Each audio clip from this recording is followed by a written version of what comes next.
ক্যারিয়ারের সবশেষ টেস্ট খেলেছিলেন ডারবানে দক্ষিণ আফ্রিকার বিপক্ষে 2022 সালের মার্চে। সে টেস্টে 2 ইনিংসেই 10-এর নিচে আউট হন সাদমান ইসলাম। একটি ছিল ডাক।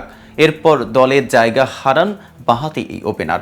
মাহমুদুল হাসান জয়ের চোটে দীর্ঘ 2.5 বছর পর টেস্ট দলে ফিরলেন তিনি। ফিরেই দারুণ এক ইনিংস খেললেন, কিন্তু তাতে মিশে রইল আক্ষেপ। কি হতে পারে তার সেই আক্ষেপ, এ বিষয়ে বিস্তারিত থাকছে প্রতিবেদনের বাকি অংশে। আর কেটিভি ক্রিকেট চ্যানেল থেকে আপনাদের সাথে আছি আমি মেহেদি হাসান।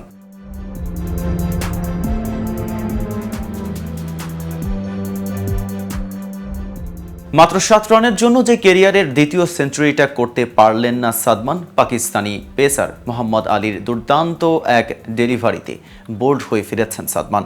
183 বলে তার 93 রানের ইনিংসে ছিল 12টি বাউন্ডারির মার। সাদমান আউট হওয়ার পরপরই দ্বিতীয় সেশনে খেলা শেষ হয়েছে। 4 উইকেটে 199 রান নিয়ে তৃতীয় দিনের চা বিরতিতে গেছে বাংলাদেশ। মুশফিকুর রহিম 15 রানে অপরাজিত আছেন।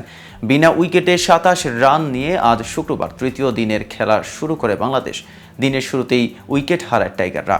নাসিম শাহর করা 17তম ওভারের পঞ্চম বলে খোঁচা দিয়ে উইকেট রক্ষক মোহাম্মদ রেজওয়ানের হাতে ক্যাচ হন ওপেনার জাকির হাসান। পিচে সেট হয়েছিলেন বাংলাদেশ অধিনায়ক নাজমুল হোসেন শান্ত। 42টি বল খেলে ফেলেছিলেন তিনি, কিন্তু নিজের ধৈর্যকে দীর্ঘতর করতে পারলেন না টাইগার অধিনায়ক। 16 রান করে খুররম শেহজাদের বলে বোল্ড হন তিনি। 27তম ওভারের শেষ বলে দলীয় 53 রানের মাথায় দ্বিতীয় উইকেট হারায় বাংলাদেশ। এরপর তৃতীয় উইকেটের প্রতিশোধ গড়ে তোলেন মমিনুল হক আর সাদমান ইসলাম। 94 রানের জুটি গড়েন তারা। দুজনই পান হাফ সেঞ্চুরি। শেহজাদের বলে সিঙ্গেল নিয়ে ক্যারিয়ারের 19তম 50 পান বাংলাদেশের সাবেক অধিনায়ক।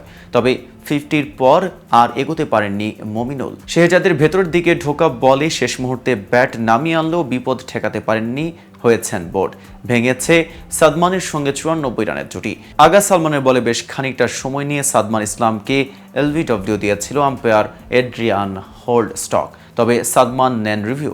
বল ট্র্যাকিং দেখিয়েছে অফ স্পিনার আলমানের বলটি মিস করে যেত লেগ স্টাম্প। 57 রানে জীবন পেলেন সাদমান।